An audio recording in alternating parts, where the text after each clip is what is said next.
So like we were talking about right before we started the Stop! You recording. can't just. I wish we had just been recording so we could have just See, continued you the said that conversation. before though. You were like, Rick, you know what you gotta do? You gotta say, oh, like we were talking about before, and like now I gotta say it. No, you know, I and it did just not seemed like it's ever all say scripted. that. I never said No. that you should say that. And you're gonna be like, oh, Rick, why don't you pull up the receipts? But they don't exist because they were before we were recording. So I would rather we just sound Anyway. like we picked up mid-convo, or one of us comes out with a declaratory statement like, fuck turn-based RPGs, all my homies hate turn-based That's crazy. RPGs, and not all of your platforming is homies. superior. Distinctly, one of your homies does not hate turn-based RPGs. Literally all the my homie that homies- is on call with you right now does not hate turn-based RPGs. All my homies actually love turn-based RPGs, unfortunately. I'm like, please play this Mario game. That's crazy. I've been branching out into like a lot of different games. And right before we started, you mentioned, hey, that you like jumping and platforming, and that's like Fuck yeah. not the ideal in games, but like it's your favorite part of games. That is my least favorite part of games, pretty much by Really? far. Oh, that's Yeah. crazy. Oh, yeah. Oh, wow. Yeah. Like every game that I've played, and it's also because like I'm abnormally bad at jumping and platforming, and the only times that like I'm like good at it is when I really lock in.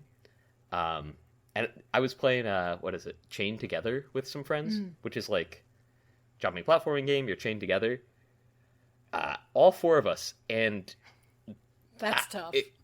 it's tough for a couple of reasons. One of which being the fact that you're chained to someone, and if they jump, yeah. and like they didn't get the idea that like if one person runs ahead, you can yoink the people behind you because you're on a chain. And I'm like, guys, like you got it. We're you, together. I was like, yeah, like if we all make the jump at once, great.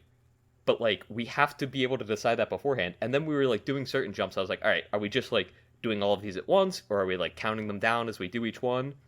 And they're like, we don't have to talk about it. And then we get to the first one, and one dude starts counting down, and everyone else jumped. And I was like, it seems like we may have to talk about this, guys. Like, I don't know. Like my blood pressure was just going like up and up, and my one friend was like, "Oh, damn, Rick's really not feeling this one, huh?" I was like, We have to I wonder communicate. why." Yeah, See, yeah. these it's because you don't have the feminine skills required to play these games. You need communication, you need good spatial reasoning, which is definitely considered a feminine trait by people. I Speed have and good spatial agility. reasoning. I'm kidding. I'm I have good kidding. I'm communication. kidding. I was communicating. Clearly, your you know, friends there were were not. others in the group. Well, we started to. It got to the point where we're like we had to, right? Yeah, unless like- someone was gonna throw their controller.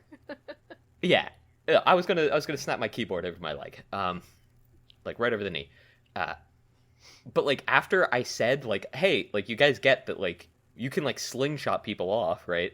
Because they did it to me, and they're like, Rick, like what the fuck are you doing? I was like, dude, like You did this to you me. understand that like by you jumping, and it was like around a weird corner or something, and like I got like caught on the edge of a block. I was like, hey, like, wait a second, and they didn't wait, and I went like fucking flying, and they were like, Rick, and I was like, guys, we are chained together. The name of the game. Yeah. Oh man. That's so fun. But like, as far as like thinking in games goes, like, that's my favorite part. Like, there's a certain point that I get to in games, and I love going into games blind, the same way I like going into movies blind, and like situations in general. Because there's like the very beginning where you're like, all right, what the fuck's going on? I'm trying to pattern match it to like other games that you've played, like seeing what's different, what's the same, and then like once you kind of get the general understanding, you get into like metagaming, and then like depending on how like deep you go in metagaming, I never look shit up about these games too. I just like I'm like, oh my god, so like this is probably the most efficient path, like this is the best way to play. And then once I've gotten to the point that I'm kind of bored with all that, I'll look up how other people have like found their own weird metagames. And I just love that, you know? I love like just going through that shit, and it's fun. Oh man. Yeah, see, I know so I just know myself and my opinions too well that like anytime I start a game, if I'm like I'm not feeling this, I'm never going to feel it. So Yeah, it's fine. Yeah. but whereas like, you know, it's funny you talk about locking in. I feel like I automatically lock in like a like a platformer or like a Mario game. Like you know those Yeah, yeah. have you played any Mario, like Mario Yeah. Galaxy or like Yes. the levels that are just kind of like a long stretch of jumps and platforms and like tricks and Yeah. shit. Yeah. I see that and it's like fucking I don't even know, heaven at the end, like waiting for me. I'm like, I gotta get there. Like, it's great. I So feel Mario so Galaxy was like really fun. yeah, But that game holds a I special like the place. slingshot mechanics, just like and like the way that you sort of like drift around. The gravity in that feels really good. I like the like tiny worlds too. Like I just like the like I don't know. Yeah, It's yeah. cute and fun. It's a great. It was such a great innovation, perfect for the Wii. You know, not to Yeah. talk about video games like 3 weeks in a row or whatever, but it's just like it's so perfectly meshed with the like mechanics and kind of style of the Wii. It was just it was perfect and like such a cool innovation on kind of a not tired, but you know, well worn concept at that point of Mario. Yeah. So yeah, I feel you. And it's just like and like special, pointing at the like- screen and then like just Oh, like yeah, wiggling collecting- wiggling the Wiimote around and getting all the Yeah, stars. star Yeah, bits, love yeah. that. Star Hell bits. yeah. Yeah, love that shit. Yeah. That was great. Yeah. Have you played Odyssey? Mario Odyssey at all? I watched Switch? Zach and Tori play. I played that a little bit. But so actually I think I only watched Tori play and then Zach like played like the really hard bits that Tori couldn't get. But yeah, the one lava level, every time Mario jumps in, he does the oh, and that was like a verbal tick that we had because that was like during COVID lockdown, yada yada. We were all living together. That was like a verbal tick that we had. So like whenever something happened, like we're cooking on the stove, you hear tss, like it's just like constantly over anything. Wait, ask me Um, off mic about sounds from Mario 64. All right, we'll do. I was actually going to mention with the early Mario Sunshine. I picked up Fuck like that the Wii or like Switch remaster or whatever with like the Yeah, 3 games in the it, 3 of and that them. was one of them. It Fuck that game. yeah, I did not like it. I played a decent bit of it, but like so many like platforming parts of it where it's like, oh, actually, it looked like you were on it, but you were just at the edge, and Mario slipped and fell off. It gravity pisses me in off that so game bad. Is way different than the gravity in the other Mario games. And Yeah. I think that's what fucks it up. Yeah. Like, you know, people talk about Melee, how like Melee has like really weighty kind of Yeah, yeah. like kind of fighting style, and like that's why it's so popular. They have the same I don't know if it's the same engine or what, but it has the same like weight in Sunshine, and that just doesn't work for a game where you're supposed to be jumping and doing shit in the air. Like Yeah. it sucks. And it's very it's janky. Janky is the best way to put Oh, yeah. it. You know, in a way Yeah. that even the 64 or Galaxy are not like that. The camera doesn't like Fuck the camera. Fuck that game. I hate that game. the camera's Straight up. weird and like it almost like I don't want to say it's like puke worthy, right? But it gives me a lot of the same vibes as like a lot of like CG that I watch and that like I can't stomach. Where like I start getting a headache if I play it over like 2 hours. And like Yeah. you're not like doing anything in 2 hours on that game because like every level is No. super long and it's like really intricate and it's like all right, Yeah, man, like every level's long. It's sucks. confusing. There's like huge, like long stretches of cutscenes and shit. The only Yeah. good thing about that game gave us is like tropical themed Mario, like that. like, yeah. genre of Mario level was birthed there, and like that's great. Love But that. like some of the like, oh hey, spray down, like wash No, off all fuck of this those. crap. I hate that. I hate. And those. you have to like just keep spraying and walking around, and then you got to go refill your water, and like Yeah. it's like, dude, I don't want to do this, and then you miss like one pixel of it, and it's and it like, comes oh, you're back up. 99% done. Like, get Yeah. back out there, buddy. And it's like, dude, like, I don't know what those like the like guys were called, you know, the like islanders. I don't know. They're it's Delfino Plaza. Jesus, I'm a fake fan. Yeah, That's how you know honestly. I fuck this game. They're so like there's too much business in that game. That's part of Yeah. why it sucks. It's like there's just too much shit going on. Why does Mario doesn't need a periphery? He doesn't need a weapon. Why was Mario arrested? Why does he have a criminal record now? that part's I didn't have actually to know funny. I that. kind of like that. It is kind of funny. That's That's like, the that's one of best the good part of the additions of the game. game. Yeah, but that happens in like the first 5 minutes. They're like, That's "We'll true. let you The go little wanted if you posters. help us." Yeah. Yeah. Yeah. Oh, yeah. How'd they take his fingerprints? He's always wearing those damn gloves. It's True. because you'd be I mean, wearing they those are. damn gloves all the time. Pianta and Noki. Noki. Yeah, well, I'm gonna make them into a delicious pasta and eat them up. All right, they're called gnocchi. This is We Want to Watch, and my name is Lane. My name's Ricky. And this is a podcast where we talk about movies that we want to watch. And this is the first episode in our We Wanna Wail miniseries. A stealth miniseries. Ooh. It's not really stealth, Yeah. but because we've announced This it. movie made me want to wail. Yeah. So tell us what the Rick's pick this week was. Yes, this week's Rick's pick was. I'm looking up the movie director and whatnot because I never have this pulled up beforehand. It was Midsommar, but a 2019 film directed by Ari Aster, which I actually knew. I should have had the year pulled up It's all previously. good. It's all good. Why'd you pick this?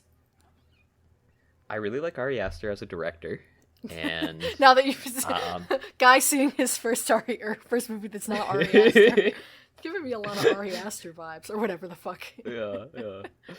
But yeah, I really like him as a director. I had seen parts of this movie before, right? In like bits and pieces, specifically some of the most shocking bits I watched. And I'll say that did not diminish their effect this time around. So, like, are you talking about they weren't like on Twitter, people circulating like? No. Are you on Live Leak just like browsing? Like, what's the? No. Tori was watching it one day when Zach and I were gaming, sure. and it was like in the other room on the TV, and like obviously we were like doing like multiple games in a row, or like multiple rounds of a game in a row. But like every 20 minutes or so, we'd like drift in, see what's up, see what's going on, see if Tori had fallen asleep yet.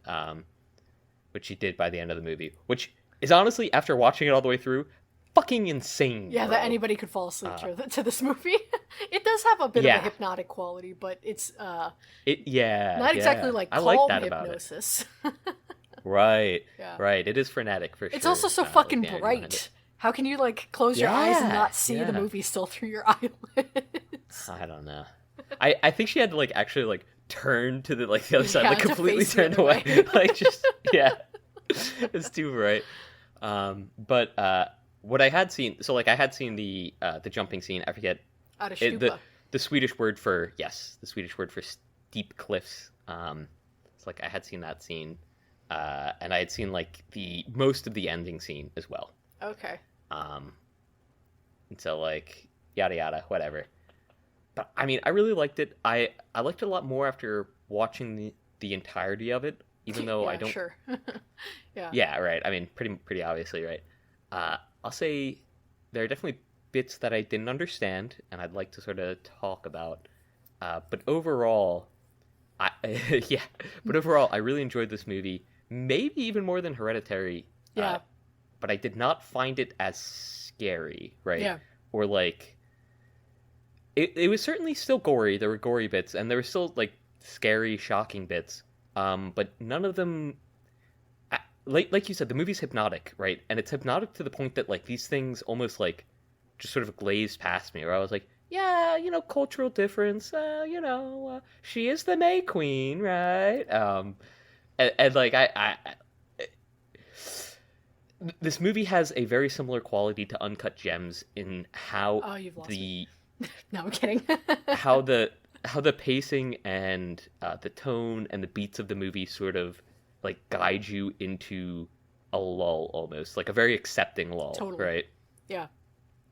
And I mean, like obviously the tone and themes and like you're not in a lull in Uncut Gems. You're at a fever pitch, right? You're like totally. You're getting into the battle rhythm. But this one is not a battle rhythm. It's like it's a dance rhythm, I guess.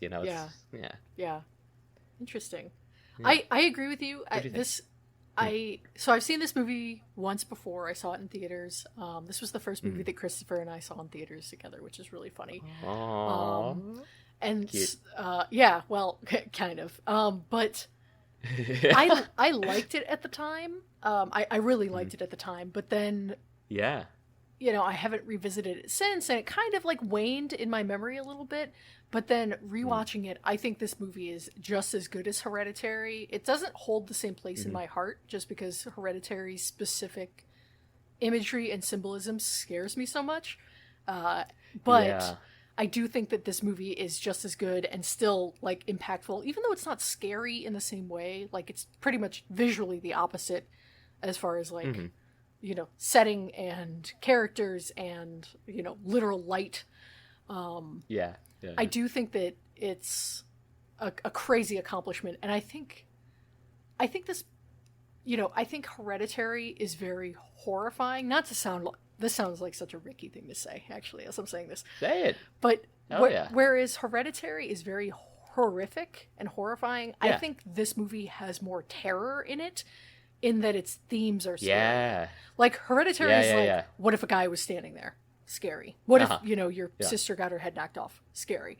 This movie's like about fucking white supremacy and vulnerability and cults and like really like terrifying shit on like an existential level. Obviously the psychedelics too add a little bit of just like that vulnerability to it. So I think that the themes of this movie are much like scarier on a grander scale, whereas Hereditary is like a very visceral kind of like animalistic fear for me.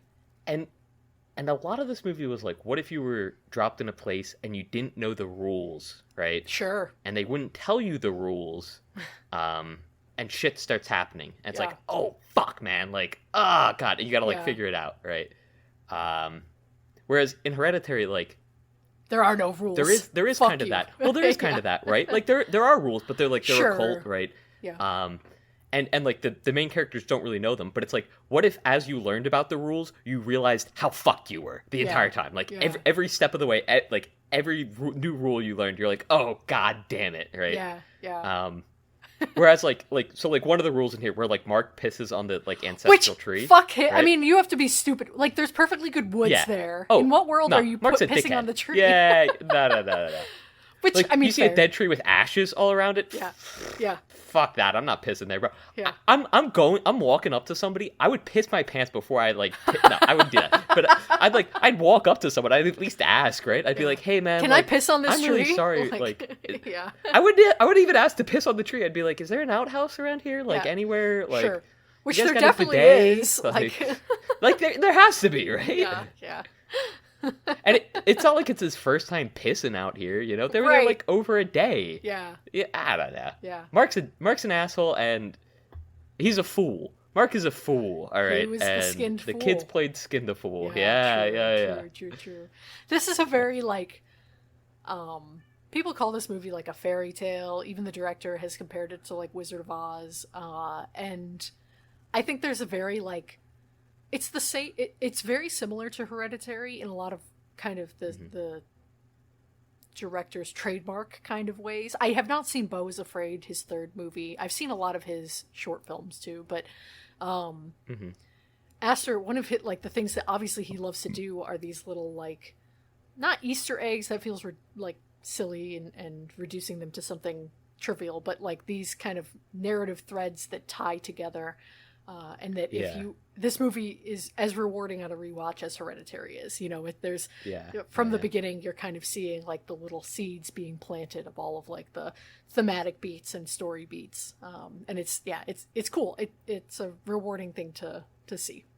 Yeah. This movie also has like, so on that note, I'll say the one that really stood out to me, and it's like, Ari Aster makes them like very obvious, like almost painfully so, sure. Right? Some of them, yeah. Yeah, some of them, right.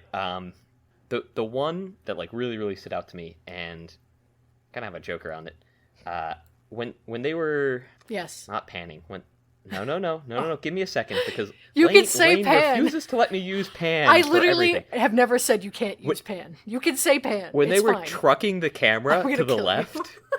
Right? No, late. You sent me the file. I'm not saying you right? can't say pan. You can say pan. No, you can just say the camera follows. I will say pan when I need to say pan. The camera was not following. When the camera trucked across the love story scene, right? Oh yeah, and it's almost like tarot card-esque. Yeah, and it's like they play through blood. it later. Yeah.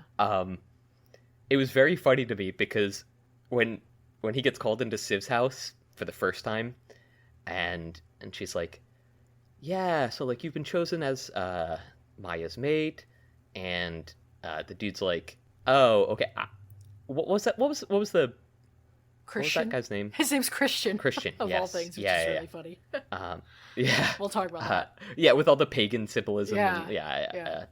But when he's like, she's like, oh, what do you think of Maya? Like, you've been approved to mate with her. And he goes, I think I ate her pubic hair. Yeah. And she goes, yeah, likely so. And it, like, immediately cuts to him, like, opening the door and walking out. Yeah. So funny. So funny. Yeah, this movie's hilarious. Yeah, there's lots of funny. Like, you feel almost more okay laughing in this movie because it's not so heavy in the same way. Like, there's no mid-point twist the way that Hereditary is, where it's like, Hereditary sets the scene of, like, this is a very, like, grief-stricken, like, very traumatizing, like, kind of turn. But then this movie, like, opens with it, and in the most Hereditary kind of scene in the whole thing. And so you kind of feel a little bit more permission. There's, like, more of a conventional structure to this movie as far as the plot goes. So you feel okay laughing at the obvious funny things. You know, like the fool character, you know, all the things he says. He says some shit that when he pulls out his vape for the first time, it's so fucking funny. When he's high and, like... Oh, like, his shit is like, so... sitting there. We have to all lay down. We have to all lay down right now. I gotta lay down. Everyone lay down. And then he, like, lays down. He's like, Josh, lay down right now, man. Like, I need you to lay down. I was like, dude, Mark, like everyone knows a Mark, and it's always like, dude, this is the worst guy to be around. Like, what? Like, get this guy off the screen. Yeah, you know? true. He wins my get this guy off the screen award for this movie. And when we see him for the quote unquote last time, after the fool has been skinned, and he walks in to see Josh, right? Well, it's not him as Josh, but yeah. Right. Meets Josh, I mean, yeah. Right. When we see him, like... Oh, sure, in quotes, yeah. Yeah.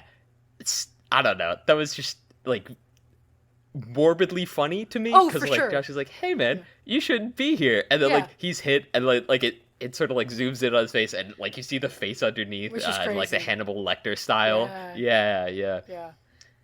Really cool. And this movie does a lot with, like masks and like the removal of the self from, like, the action, right? True. Yeah. And sort of, like, anonymizing what's happening, right? Yeah. And, like, making it a part of a group thing, like group emotions, and which like, is it's really, really cool how it does that. Yeah, it's so in service of, you know, this kind of horrible tragedy of the movie, which is that you know, this cult was able to get their, you know, kind of like vicious claws into this girl because of her grief and isolation and everything, and so she was so vulnerable, and so she's just ultimately, like, just completely consumed by this cult. You know, and her need for family, right? Like, yeah, like that very deep, like, primal human need. You know? Yeah. I think this movie is, like, capital B brilliant. I think this movie speaks to a very particular type of white womanhood that is so insightful that I'm like, does Ari Aster know something? Like, is he like, does he know? Like, just, yeah, like, he does know. Well, I don't know how much you've seen, like, the cultural imprint of this movie. Like, I'm sure you've seen some of the iconography before, like the flower crowns. You might have even seen, like, Florence Pugh's face with, like, at the end, like, either smiling or when she's grimacing. There's a couple different, you know. And the way that her image has been kind of claimed by white women is so interesting. And, like, interesting, parentheses, derogatory. Like, it's... Right. And yeah, I sort of got that. Yeah, watching the movie this time really, like... Okay, I'm going to take this in a complete left field direction. So keep going. It's like August 24th right now. What day is it? The 24th? Yeah. It is. So... This is an auspicious date, by the way. Why? Know. Why is this an auspicious date? Because it's one out of 3. 824. Well, very auspicious, Lane. Is it? Very auspicious. Well, it's not a bad thing. There's power in the number 3. Which, okay, all right, opening a new tab here. Why are triangles like the devil creepy devil symbol. I was thinking this during Longlegs, and then obviously in this movie, Uh-huh. it's very similar to Hereditary. Like, there's a lot of triangles. There's like triangular rooms and like Yeah. threes and things like that. Like, why are triangles the evil one? Why don't we think of rectangles or squares or fucking hexagons as evil? I guess pentagrams we kind of do, but So I don't think that they're inherently evil, but like well, when sure. you go right. But like any structure that's built, like it's just a very like simplistic, like easy to make structure, right? Sure. So it's very Like if you look at like a teepee old. or something, Yeah. right? So it's very old, it's very prevalent, it's very almost like, I don't want to say like basic, but it's like base to human nature, right? Like you can lean something, right? And now Yeah. you have made a triangle, and like it's like a locus of power. That's a essentially, good right? Like Yeah, that's smart. That's a smart take. but like Yeah. compare it to like an arch is very very difficult, right? To be able to make an arch, and you have to have Right. like a center stone, and that's where all of the weight's going to be placed. Yeah. Squares, that's tough as fuck, bro. Like Yeah. you try to make like a house, right? And you try to set stuff up, like it's gonna have Yeah. stuff leaning. Like that's Yeah. terrible to try to make. A triangle, nice and easy. You put one thing against the other, boom. That's easy. true. And I guess three lines is the fewest number of lines you need to make like a shape. A shape. Yeah. Yeah. Very basic, very Or to stand something integral. up. Yeah. Yeah. Other than It- humans. it- Yeah. Yeah, it's probably also like when you're. So I guess like just looking at shapes again, right? When you look at like pyramids, they do kind of form triangles, even the ones that are squares. Like looking at like Yeah. Chichen Itza, like Chichen Itza is like steps, Right. and it's like a series of blocks. But as a But it's whole, you're a making triangle. a triangle out of it. Yeah. Right. So Yeah. I don't know. I think it's just. Primitive. And Yeah. I think by having that like, oh, like this is a place of power, right? And like you keep making these places of power with some triangular shape in it, eventually people will go, oh, but like, well, actually, like as we get more civilized, right? Like Yeah. those primitive people use triangles, we use squares. Look at our like nice Roman temples, look at our pillars, yada yada. And you know what? I mean, a triangle is a pretty unnatural shape as well. You know? Like, you don't come across Oh yeah, a there's lot no of triangles in nature. I guess There's mountains. there's no straight lines in nature either, right? Yeah.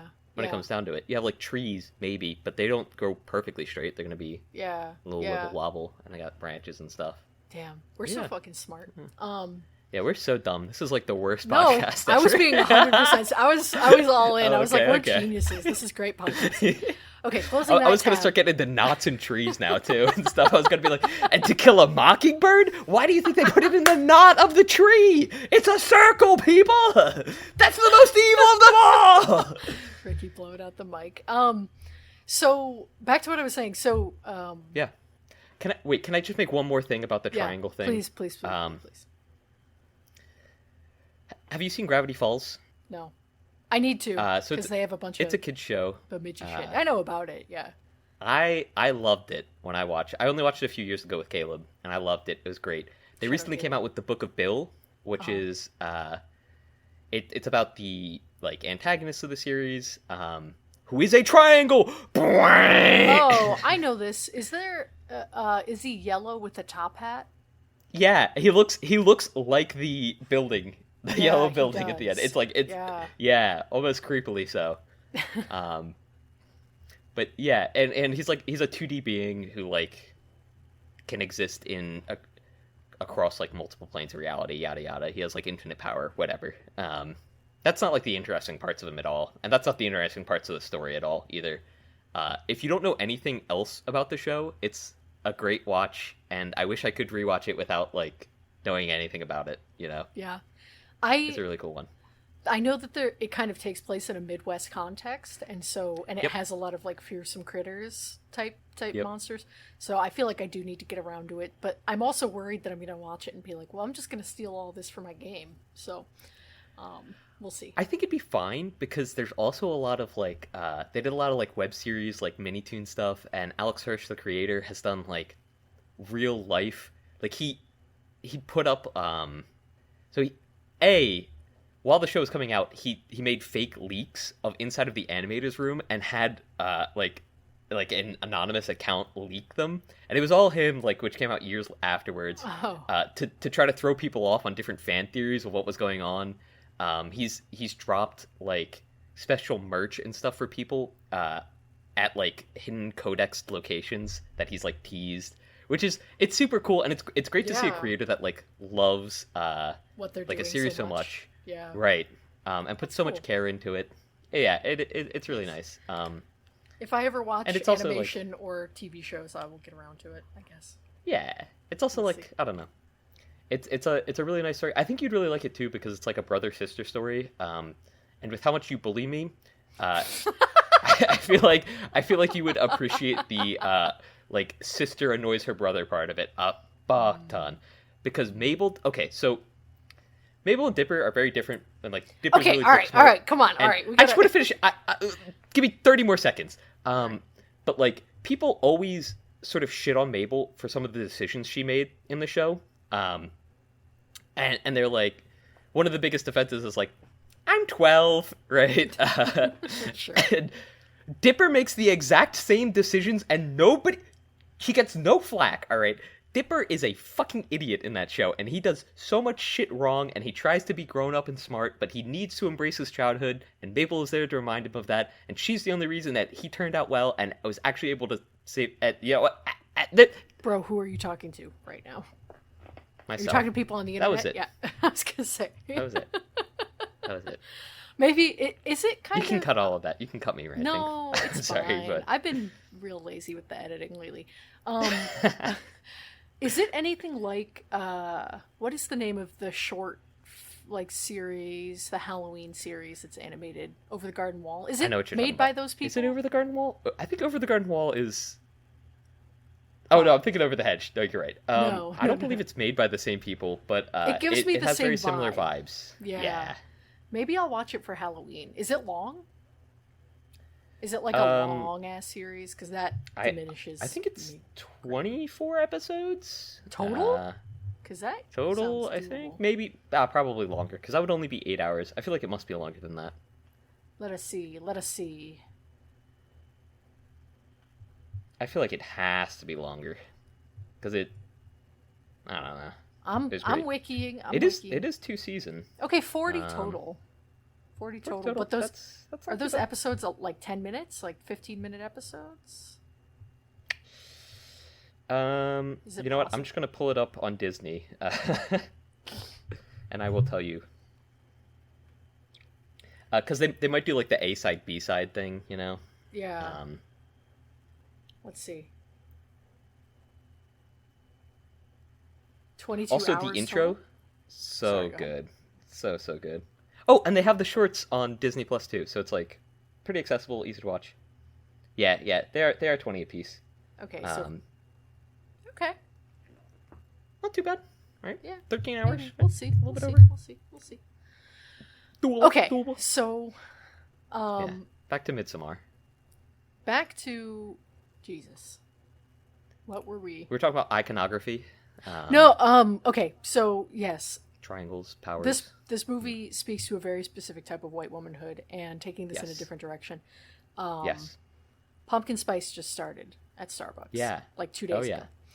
And apparently at your local grocery store. yes, because I told you and Christopher and a couple other people, like I told myself I would not indulge in any pumpkin stuff until September 1st. I failed. Right. I ended up break on? it was in the clearance bin at the grocery store. They had Oh my Chobani god. kefir pumpkin spice kefir. Oh! It was good. It hit so well It was after a good. workout. It was good. Yeah. So the dam has broken. And so I was just thinking, Week like, early. it's tired at this point to be like, white women love pumpkin spice. But it's true, Right. right? I Sure, think yeah, there's who a cares? specific, like, deeper kind of socio-political thing going on there than people want to acknowledge. Like, I think that the like appeal to the harvest and the hearth thing is like Yeah. a real, like, kind of deeply seated anxiety that white women specifically feel. I think all women probably feel that, but what I think there's a specific way that it is pitched to white women of like, tend to your home and make a big dinner for the holidays and like leaves and return and like get back to nature in like a simpler time. Like all of those things, and like make your home a bountiful harvest. Like I think all of those things are really like pernicious and there and in a way that I never hear people talk about, because it's just like, oh, basic white women, you saw it a little bit with like Christian Girl Autumn a couple years ago, but like that meme, but that was like it, and it didn't really get any deeper than that. And so with that, I was thinking about... Go ahead. Can I build off of that real quick? Yeah, please. Are you having a Christian Girl Autumn? There was a movie that you showed me earlier on this podcast that I'm going to relate this to. Can you think of what it would be? Hang on. Sort of return to nature, autumn, sort of fall, maybe like wanting to be able to provide for... I mean, I know what movie you're talking about, but I'm trying to think of what would be the funniest one to say instead. I'm like, oh, obviously Eraserhead. Oh yeah, right, of course. Tell me. That's precisely what it seems. Lead me home. Lead the horse to water. All That Heaven Allows, 1955. I thought that might have been something. Yeah, it's a similar like, autumnal vibe. It's happening during fall, and sort of like when you think of the shots throughout the movie, right? It's like very fall themed, very sort of nature. The kids are leaving the home, and that's all sort of placed around the hearth, right? Mm-hmm. That's like where a lot of those like tough conversations take place. Yeah. Give me 1 second. Hey, get back. Is this about to be a 3-hour episode? Because I think it might be. It might be. Hopefully not. I think we can get it under 2. We'll see. But yeah, so like a lot of those themes happen like really prevalently just throughout the movie. And then the last shot is like the deer walking up to the window, right? When you're looking out past it. And is that springtime? I kind of felt like it, right? But like the dawning of a new beginning, winter? Right? Was it winter? Isn't it a Christmas? I thought it was like green snowy out then. scene at the end. Maybe. Isn't that why he slips? Anyway, but I hear you. Yeah, I mean, but it's just that sort of that. Yeah, like that. That's a good pull. That like anxiety and like, just like and she faces the anxiety of seeing him with a younger woman, right? And it's like, oh, totally. but I like, and she's like, oh, but my kids are leaving, and like I need to be able to tend the hearth. I have to have like the home and somebody to be returning to it, right? Like I don't know. It's just it's a very like sort of interesting, like I don't want to say cultural phenom, but like it's a very prevalent theme across I think so. Genres and everything, right? No, I mean like I think that like I said, with any woman, there's kind of an expectation of being a homemaker and having like a good, stable, healthy, happy home. But, the barefoot in the kitchen thing, like that's people say that all the time. Yeah. And so Nana Smith, right? Sure. The Mormon influencer. Yeah. Christopher and I went to like an Amish bakery cafe today. How was it? It was good, but it was like also a health food store. So we walk up and there was a flyer for colloidal silver, and I was like, "What are we doing?" Huh. What is that? We can't talk about this. We got it. We got to move on. All right. Can I just ask? Did it have like the health food store smell? No, because it was more of a bakery. It was like bakery, meat market. Like they served I'd be kind of disappointed by that. I love the health food store smell. I can't relate because I never go into health food stores. So crazy. But I was raised on Tiger's Milk. Shout out anybody who knows Tiger's Milk at all. Like Christopher's stepmom used to have a health food store he worked in for. Let's go! Oh hell yeah! But no, I mean being able to bring in jars and like pouring shit into them and like closing it up and then weighing it. Oh, so good, so good. See, okay, but this is the thing. Actually, like, I think this movie too has a similar, like, even though it's not Autumn, the Hearth, whatever, it's still like Return the movie, right? It's like, I think there's the same kind of anxieties just kind of taking place in a different season of a woman's life as well in this movie of like return to nature and like sex magic and flowers and all of this and like rebirth, big thing, right? Like joining the new family, the coming of a new harvest, right? And like the needing to be blessed and like blessing the ground for it. Yeah, blood and soil. I mean, like there blood are and soil. Yeah, you're right there. Yeah. It's like a very bizarre, not bizarre even, but because I can totally like, I can totally see it. I can understand. No, I don't think it's primal at all. I think it's 100% manufactured. So? Yes. The entire like culture of this cult is violently reinforced. You know, the irony in the beginning of Pele, the character, being like, when they're having their first trip during that scene after Mark is like, everybody lay down. He's like, see, nature is breathing with you. See how nature's instincts just keep everything in harmony? Nature's instincts aren't what's keeping shit fucking working here. Like, everything, all of the rites and rituals have to be violently enforced in this cult. But also, you can pretend... all of their grass is mowed. All of that grass is mowed, right? It's like so thin and so short. Like, they're walking barefoot through it. Yeah, because it's like the shortest grass in the world, bro. It is very funny how they do like play a lot into like the nature, but it is like that whole experience is manufactured. And when I say it's primal, I think a lot of like the idea, like the ideology behind it is like very primal, but like what they're doing with it is like a very perverted view, right? See, I think that's the thing is like it has this facade of a primal like what am I trying to say? Like natural feel to it, right? Like doing drugs and connecting with the earth and like, having unprotected sex and like all these things. But then like, again, it's all manufactured. They have to, coerce people. They have to, deliberately kill people once they meet a certain age. They're violently kind of keeping up the boundaries of their reactionary society. And like,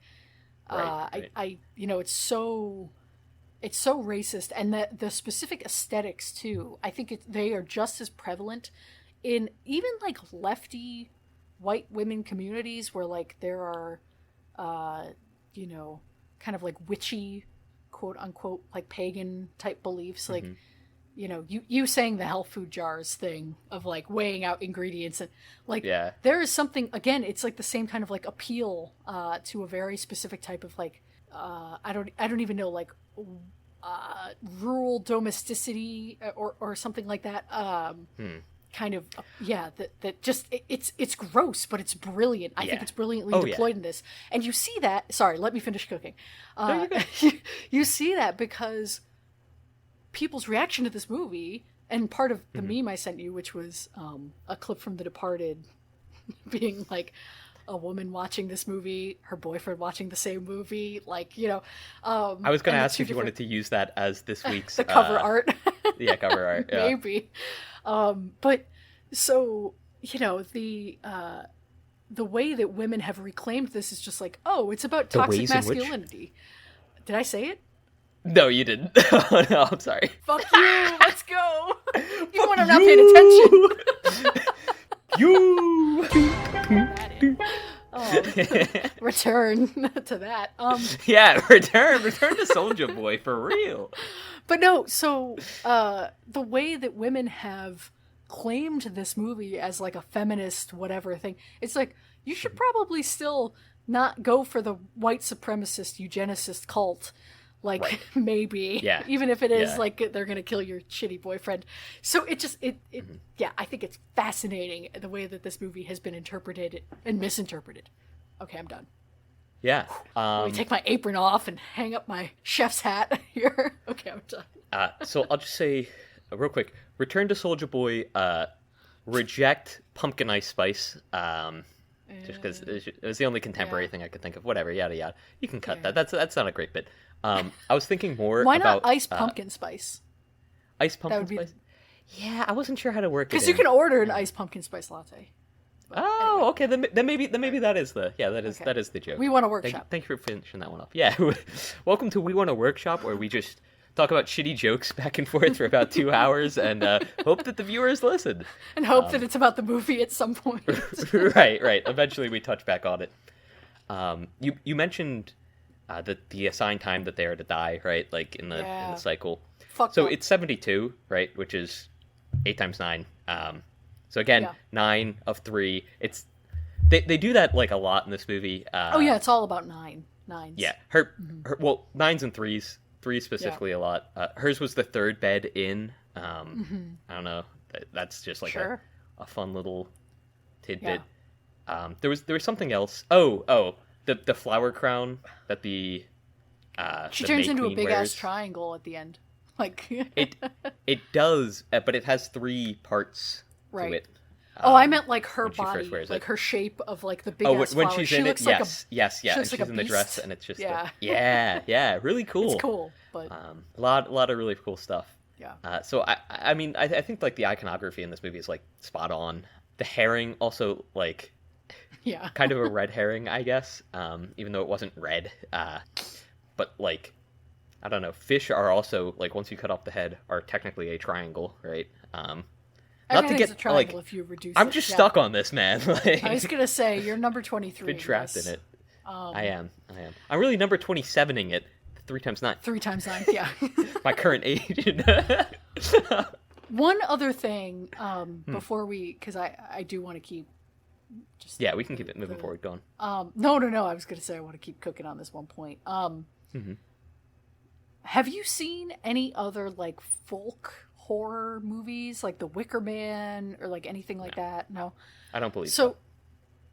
I mean, I figured, but this movie, it's just the way that the men are kind of dispatched with, like, or disposed of, is also, I think, just like, again, it's like the shitty boyfriend parable, and you do see it in other folk horror, like, there's like the kind of fear of female sexuality, but in this one, I think the satire of, or I don't even know if I would consider it satire, but like the way that is played off of like the fear of like of female sexuality and like the sublimation almost that men want to feel of their own bodies compared to the way they look at women's bodies, and how, you know, men like to think that they are, I'm generalizing, of course, not all men, but like they want to think that they're above their primal instincts, right? And so the thought of kind mastering the self, yeah. And so I feel like folk horror often like kind of plays on that by objectifying men, or like talking about like seed and birth and like all of those things that are foreign to men. And so this movie does that, I think, really, really well and creepily in, you know, the scenes with the Christian character, you know, having this dubious like consent with the Maya girl, the redhead. Yes. I think that scene is brilliant, and again, just like so well done that people don't realize that it's fucked up to like be like cheering for it. You know what I mean? Do people cheer for that scene? Yes, yeah. Maybe not that scene, but his fate, I guess. And like, yes, I think people I also feel cheered for his uncomfortable. fate. From at the first time I watched it, I cheered for his fate, and this time, I mean, not exactly cheered, but like I don't know. I have like, mixed does he emotions deserve it? Probably. Does that make it okay? No. You know what I mean? Like it's right. So like, it's like, does he narratively you're satisfied. does anyone deserve this fate? No. But did Christian do shitty stuff? Yeah. Is it satisfying Can I feel to watch? good about right? Is it satisfying Yeah. to watch him get like some form of comeuppance? Yes. Yeah. And like, Is is this that I one feel good? Yeah. like, is that the narrative? Yeah. Yeah. I do want to mention, not to be too like Hegelian about it, right? Here we go. We are going crazy this episode. Well, no, there is the sublimation of like the masculine within the feminine, and especially like now, right? There's more and more of the masculine seeking out that, right, and not being able to supplement the feminine themselves, and in a way, it's perverting the duality of like, I don't know, gender, sex, however you want to look at it, whatever. But it sets up this like weird expectation between, I don't know, people in general, right? Of like how others should act, and like what constitutes sort of, I don't want to say like one's will in a situation, but like what's acceptable for people to like, especially in like a sexual connotation, what's acceptable for them to, how it's acceptable for like them to interact together, I guess, Sure. right? Insofar as like, I'd say like Christian was raped, right? Oh, for sure. I agree. And right, and it's like there's definitely points while he's like going through this, right, where it's like, okay, like there are points in that where he could have turned back. Yeah, and, like, he you can can't help argue, himself, but also he was still raped. Like it's the right, it's like both. right, Yeah. right, Yeah. right. And there's like multiple points where it's like, okay, like many like other characters in the movie saw like things happening. I'm specifically thinking of Josh, and Connie, and Yeah. what was Connie's boyfriend's name? Fuck, I can't remember. Hang on. Well, whatever, Something. Connie's boyfriend as well. Yeah. Like they recognized the patterns, right? They were like, oh, something's off here. Like we need to get out of here. And Christian the whole time, all the non-white characters also, like all the characters Yes. who are not white Yes. are the ones Yes. noticing. Simon is her boyfriend's name. Simon, yes. And, I mean, they picked up on it like pretty immediately. They were like, okay, like this is very, very wrong. Like we do not feel comfortable or welcome here. We need to leave. And Christian at like many points was like no, like I want to absolve myself of like them, of these their cultural like, norms, or like they're just Right, different than right. us. Yeah, I probably they yes, probably think yes. our elderly or our nursing homes are fucked up. right. But Yeah. but when he was like, oh, like I didn't steal it, right? Like I want to the book. And he's like, I don't want you to think Yeah. that, like, I was, like, even friends with him, you know, or Yeah, co-conspirators or right. anything. And it's like, Right. wow, like, that's sold how him out. little your loyalties Yeah. are, right? Yeah, yeah, And even as things get, like, weirder and weirder around him the whole time, and a lot of it comes from the fact that, like, he was very open to being with Maya. yeah.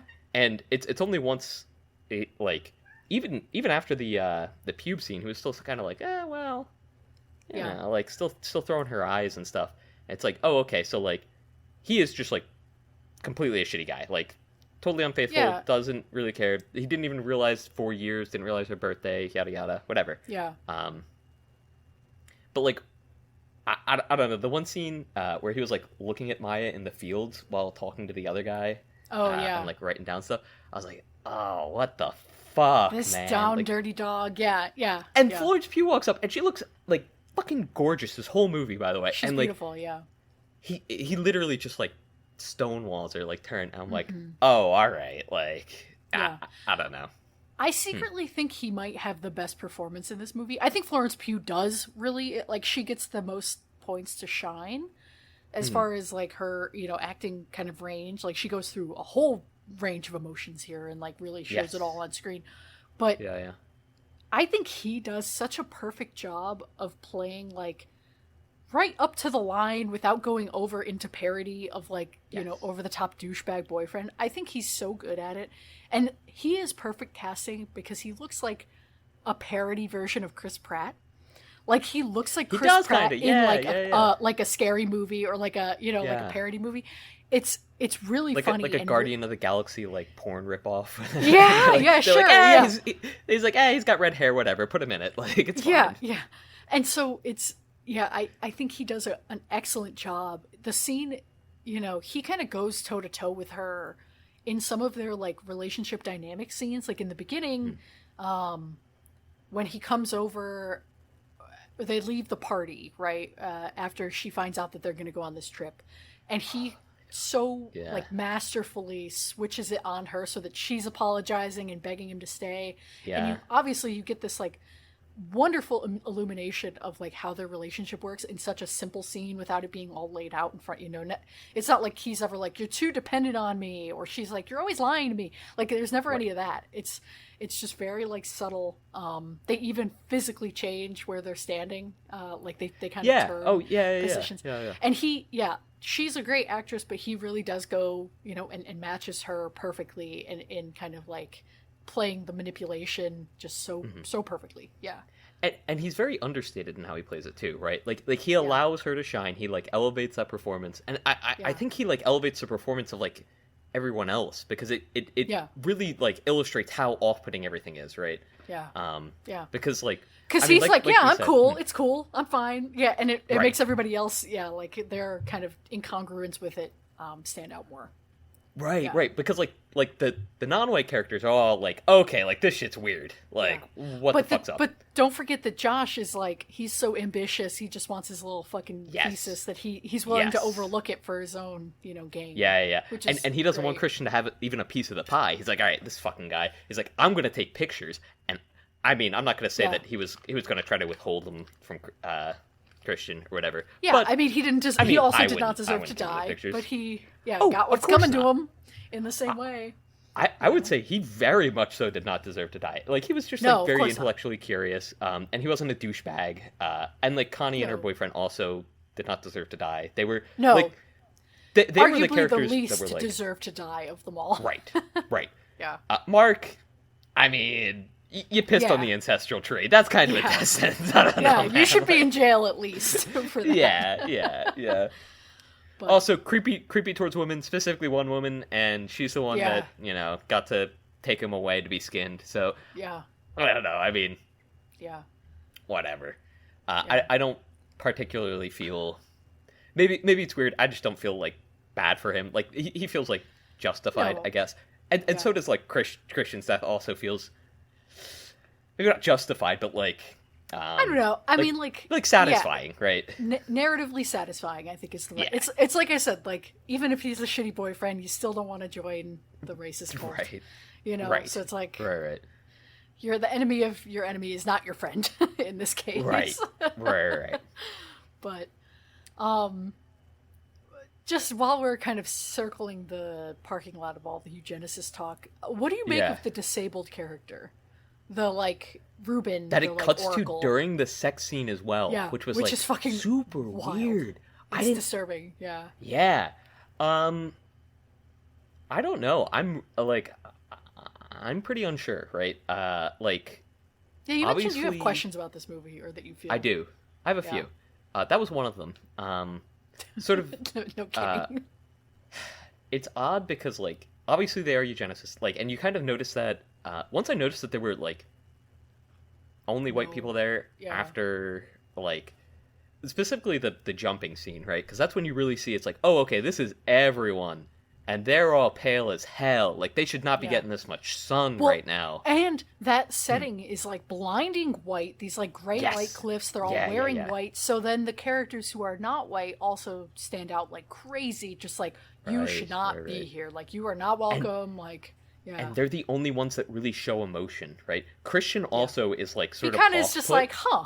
Yeah. but like But for the most it's part. it's more in like a curious way, like oh, okay, Yeah. this is like just Yeah. not what I'm used to. Yeah, he's like, yeah, it was so shocking. Anyway, like that's how Yeah, he talks yeah. to her And Danny's afterward. like, "Are you fucking kidding me? Like, Yeah. Like, are you what? good, bro? Yeah. Yeah, Yeah. because she was like, "Wasn't that like disturbing?" And he's like, "Yeah, it was a shock. Yeah, surprising, right?" And it's Yeah. like, "That's it? Surprising?" Yeah. But yeah. And like you can see the agitation because Josh knew from the night before what was going to happen, and you Yeah. can see his agitation, and you can watch it build during that scene. But the and fact, it's but the so fact great that to watch. he doesn't tell them all or do anything to try to like warn them shows how Yeah. heartless I think he is as a character. I mean, Yeah. like Oh, again, yeah. doesn't deserve to die, etc. But like, Right. his characterization is great because he knows how fucked up it is. He knows that she just went through this horrible fucking tragedy with her parents, right? Yeah. Like obviously you're going to be able to like you're going to draw parallels if you see that like Yeah. like dead Yeah. bodies of older people. Like come on, Yeah, and so his heartlessness is so, just you don't really pick up on it until you're thinking back to it, like, oh, he knew, like, and he was still affected by it. He was like still Yeah. very affected by it. As soon as you see his Totally. reaction at like the night before, I was like, oh fuck, because he was like, Yeah. like how real is it? Yeah. And like our introducer, I forget what his name is, but he was like, oh, very real, yeah. Pele, Big day though, yeah, big day. Yeah. Whew, yeah, crazy. yeah. But But as soon as he got back to the cabin, he started writing. Like yeah, he didn't Yeah. he didn't really say anything to anyone else. Also, when Christian tries talking to him, and he's like, "Hey man, like, are you okay?" Josh says, "Yeah, I'm fine," and like goes back to writing. He doesn't Yeah. like reciprocate the question. He's very uncaring throughout like so Yeah. much of this. He's just like Yeah. It's he's not very there for Wizard of them. Oz. Yeah, yeah, Yeah. it's cool. Yeah. No brain, no heart, no brain or bravery. Yeah. Um, Who was the no bravery? Christian. He Is that won't break Christian? up with Yeah, his okay, that's what I girlfriend. was He won't thinking. shit or get Okay, off the yeah. pot. Yeah. Yeah, yeah. So, but back to the Ruben character. So, like, Ari Aster has sometimes had some weird shit, I feel like, with disabled people or, like, mental illness specifically. It becomes a little hairier with mental illness, but, like, sometimes it's like, okay, what are you doing with the aesthetics of this, like, of mental illness or, like, intellectual disability? Like, obviously the Charlie character in Hereditary, the previous movie in this series, the fucked up triangle movies, The so triangle of fucked up triangle movies. yeah. So, sometimes I think this part, like, since it's in service of this kind of commentary on, like, well, he has to be, it's kind of like a dual, like, satire and also, like, sinister kind of critical view of eugenics and, like, well, he has to have a pure bloodline, the Oracle has to have a pure bloodline to be able to, like, whatever, have unclouded thoughts of cognition. But then it's also supposed to be like, yeah, it's all gibberish, all the shit that they're, like, in their holy book. So, it's Right. it's And that's it why walks like they can't reveal it, right? It's right only for the elders. right. It walks a line that I wonder, like, it leaves a little bit of a bad taste in my mouth just because I'm like, what are you trying to say about disabled people or the intellectually disabled as a punchline or as a symbol or like a a stand-in for, like, a greater commentary? I don't know how I feel about that. It's not great. It's thankfully a minor part of the movie, but See, and like, so that's the part I didn't get because they flash it during the sex scene as well, which is like obviously the introduction of new genes into their, like, right. whatever. They need the white man pool. specifically Right. too. Right. Yeah. And it's like, okay, I get that, but like, why specifically in this creation scene, right? Why have the disabled person there? The Ruben character? Yeah, well, they weren't even there. It was like a flash to them in their room, right? Were they not watching? I think they were supposed to I don't be. know if they were watching. Were they supposed to be watching? Or were they, like, in a room nearby, able to hear? That was something that I didn't don't really know. get. I didn't know I'm if they not were, sure. like, or just somewhere else, like, sequestered out and just not a part of these Listening. activities at all. Yeah. Because, like, we don't see them in, like, any of the other activities. We just see them, like, definitely- like painting sometimes with the like, bloody Yeah. hands and stuff. It looks like it's supposed to be, even if they're not, that character is not literally watching. I mean, the way that he's shot makes it look like he is, so I feel like that's what we're supposed to take away. That Right. either he's Right. watching or, like, seeing or hearing or somehow observing. Right. So yeah, I feel like part of me feels like that's just like a cheap kind of, like, shock thing. Like, okay, here's this, like, horror movies in general often mix sex and violence to kind of, like, titillate. And so But it's not violent. It's just... it's shocking, it's- to yeah, I see guess. this, like, these prosthetics that don't look like any disability I've ever fucking seen. Right. You know what I like? Yeah. Yeah. So Yeah. Like, they say it's like a product of inbreeding. Like, that's not what right. inbreeding Yeah. looks like. Yeah. I don't know what. Yeah.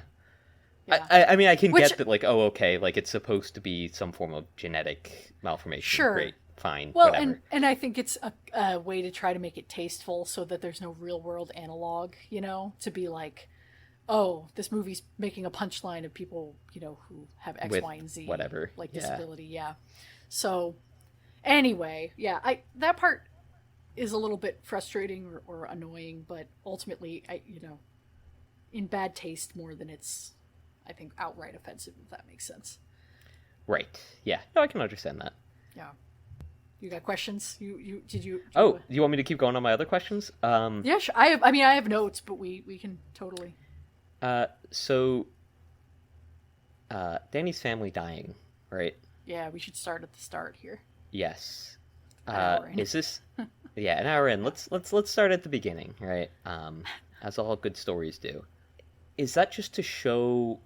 Is that just like the rebirth like process, right? Like you see the death of family in the beginning, the like beginning of new life, like or beginning of life and new family at the end. Is that it? I mean, I guess it also like it does play to the state of her mind, like where she's at, like Yeah. emotionally, very vulnerable, very like open Yeah. and like susceptible to. I almost want to call it like psychic attack or psychic like programming, right? Yeah. Yeah. So what is that, right? I feel like that. I don't think that there's any like greater plot significance than, or even thematic significance beyond what you're saying of like Okay, she lost her family and she's in a very vulnerable place. You know, right. I don't think that there's anything like. I do. I mean, I guess you could maybe this might be galaxy brain, but be like, well, her sister and family were annihilated by breathing in CO2, and at the end there's all that smoke, which I Oh thought was kind of an yeah, yeah, and yeah. there's like kind of she has the nightmares of smoke coming out of her mouth. So like Yes, I feel yeah. like maybe there's something there if you want to like So hit the blunt first. and But and also Christian, the one who would have died by carbon monoxide poisoning as well, or dioxide, whatever. Um, like the only one. Well, I mean, not the only one in there. There were the two other of the clan, Harga clan, in there who also died of that. Although they started burning, and I'm like, I don't know, guys. Like yeah, you'd be dead from smoke inhalation hopefully before you start burning. yeah, true. Um, ideally, right? But when he's in there in like the bear suit and very clearly not burning and like inhaling the smoke, yada yada, uh, like he was the last family or like support, I guess, That she had, yeah, that other she than had. this family outside, yeah, Right, right. But she saw her dead mom while dancing, or like yeah. not while dancing when they were accepting her When they were she was like being congratulating her, with yeah, the she new saw her whole family. family, the dad and the Did she? sister in the crowd too. Okay, I wasn't They sure all if that call was it out. them. She just Yeah, she just called out to her mom, and I yeah. saw the others, and I was like, I didn't know because Wait, they didn't look like they did in the death scene. real Not to quick, call that out, but did you see her sister in the trees in that scene? no, no, really? Okay, go to the do you have HBO pulled up? No, I don't. I had it on the TV. You want me to? You want me to Come pull it up right on. now? If you want. You're on your computer. Pull it up on your computer. What scene is it? Bro. As they're carrying her, like they are bestowing the crown on her, and then they start carrying her in the Yeah, I'm like not the Pelican, but like on the yeah, yeah, it's yeah, like the 6'5". the little wooden thing. And as she's walking, it's like a wide shot. It's like the train of people carrying her from left to right, and then in the background there's a bunch of trees, like there's Yeah. the forest. Look in the top left corner in that shot of them walking, and you'll see the face of the sister. I did not notice on the that. phone. I will have to watch that on a rewatch. The only Yeah. time that I saw the sister was In the jumping outhouse scene or whatever. and Oh. in the and in the scene at the end with the or not the dancing, but like the congratulating. The outhouse. What was the outhouse? When she runs, when they're having their first time tripping, Yeah, and she's like yeah, having yeah. a panic attack. There's a face in the bottom right corner. There's a lot of the same tricks as Hereditary. Oh, man. I feel yeah, like yeah. they hit different though in this one because it's not so dark. So like Yeah. you're still not seeing them perfectly, but like Yeah, because yeah. they're obscured by like nature and whatever. But yeah. Mhm.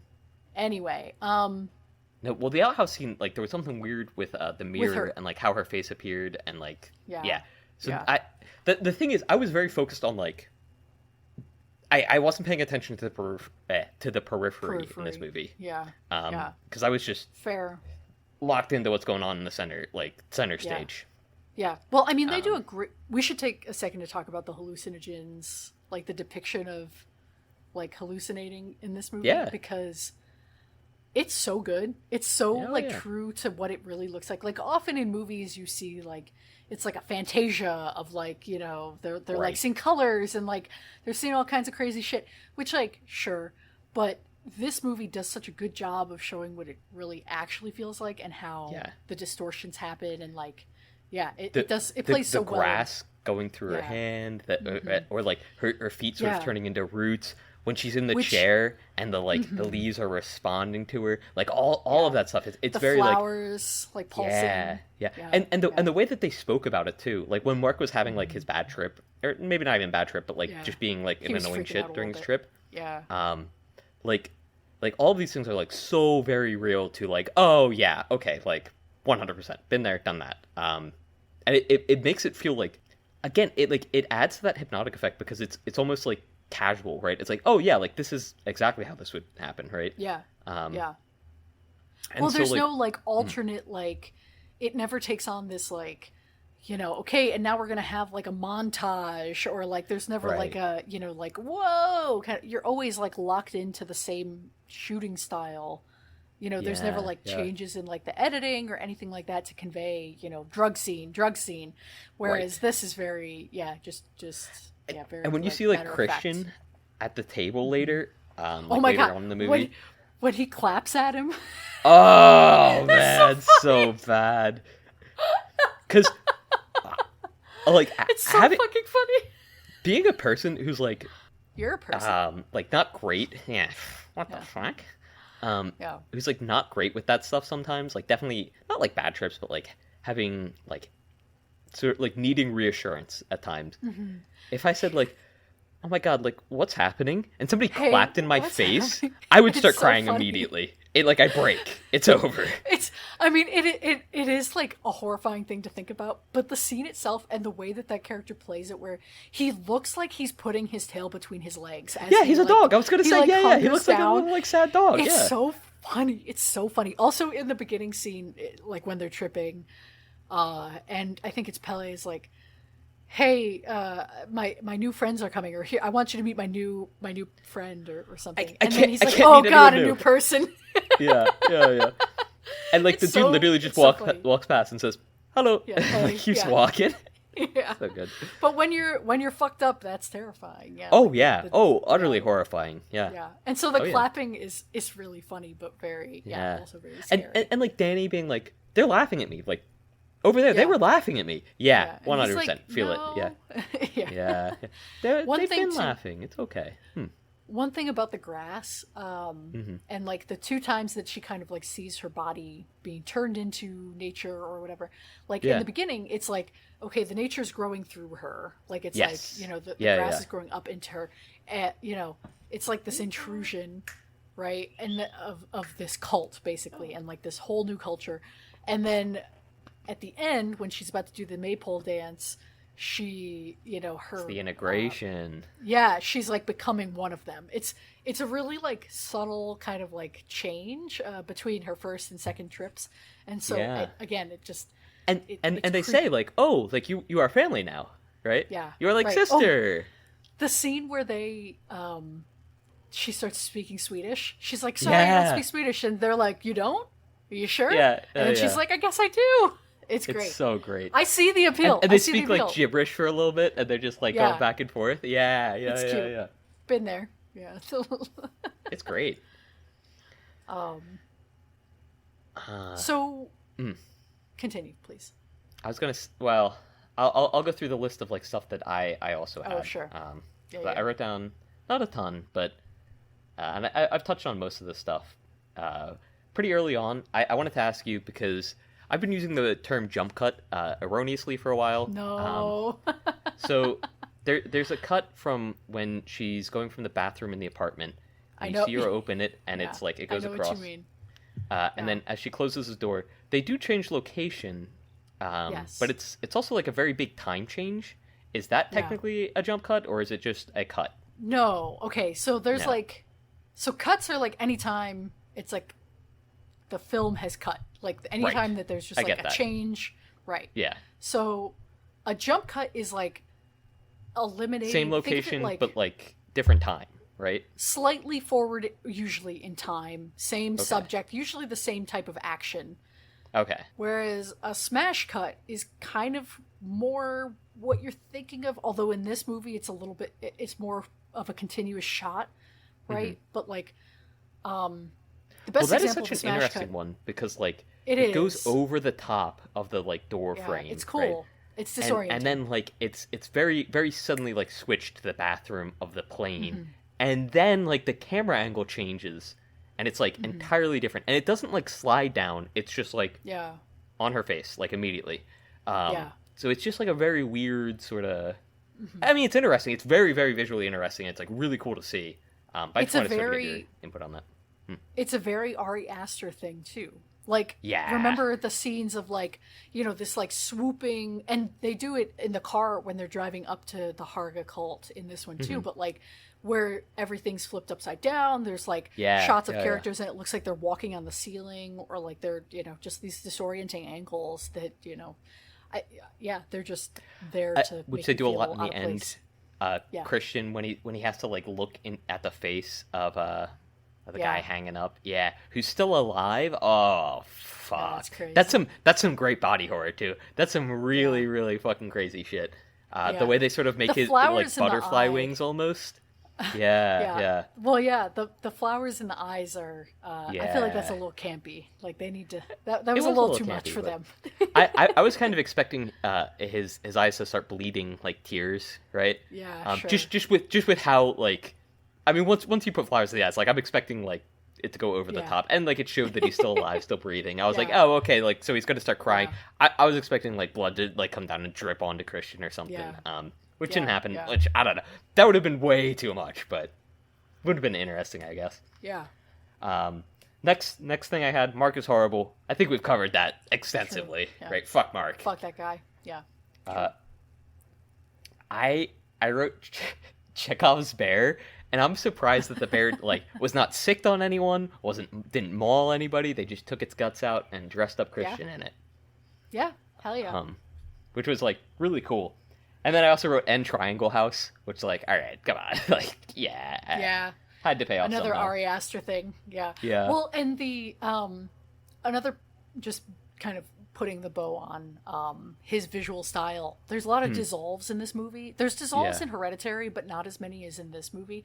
Which part of that is the hallucinogenic style.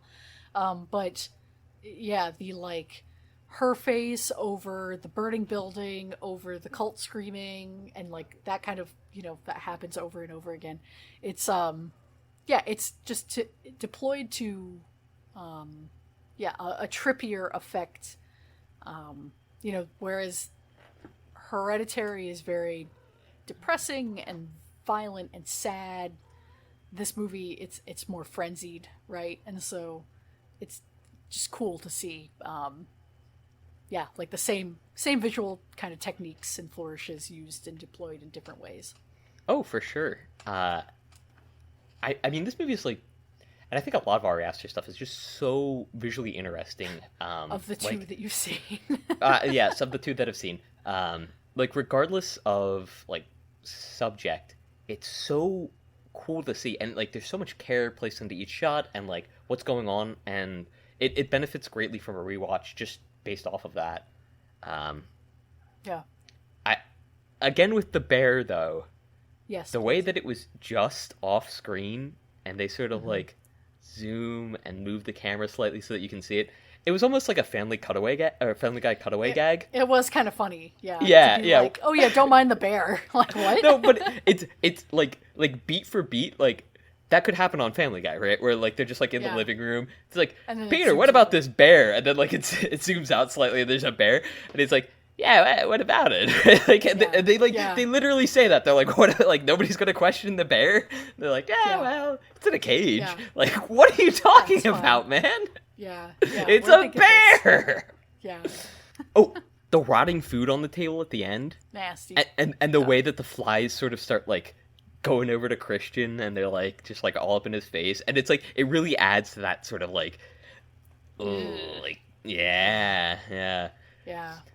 like something is distinctly wrong here, like it like I don't know, the way that it's like, all right, like they're obviously saying like not like this culture is rotten, but like what is happening here is rotten. Like this is not it's not like a Kristen table. I hate to say Kristen. It's not a bountiful. I don't know. Bountiful. Yeah, this is not a place of like honor, right? Not to rip off of the fucking uranium disposal. I was gonna say. Nothing good is stored here. Nothing good is stored here. Stay not far a place away. of honor. Yeah. But like honestly, like you should be able to get that. Yeah. They should put flies on that shit, like pictures of flies, so people go, oh, Yeah. flies, death. Well, and Hmm. in 10 different languages, all the same messages over and Yeah. over. Yeah. The just tying this back to the way that they defend all of their traditions too, like the way after the Adastupa scene where they're, the Civ, is that the lady's name, where she's like, no, this has been happening for a really, really long time, like this is part Yeah. of our tradition, like, it's seen as a way of keeping them from being a burden on their community, which is a horrific thing to think about, like that obligation being placed on somebody, even if it is willing, quote unquote, Right. after 70 years of brainwashing in this cult. It's it's very rotten. There's no, I think that there's a media illiterate way of reading this movie of like, oh well, actually they're getting their comeuppance by this rural smarts or like whatever. I feel like you could like, I feel like there's a like a sadistic kind of way. Sometimes like in a horror movie, it's like, well, the characters are getting their comeuppance because they deserve it. Right. And even though the individual characters kind of, it's satisfying to see them die. Like, obviously this cult is still fucked up and their practices are fucked up, you know. I mean, obviously they do not deserve it, right? Like, end of the day, like, no one here deserves what's happening. Right. But it's like... But... I mean, again, it's like, because, like, you have to be able to separate it, like, narratively and say, like, yeah... No, of course, yeah. Versus like, oh, okay, like, in real life, this would be fucked. So, again, with the jumping scene, the way that they take on sort of the failed jumper's pain, right? Yeah. As they all start wailing. We should talk about that. Yeah. I was expecting...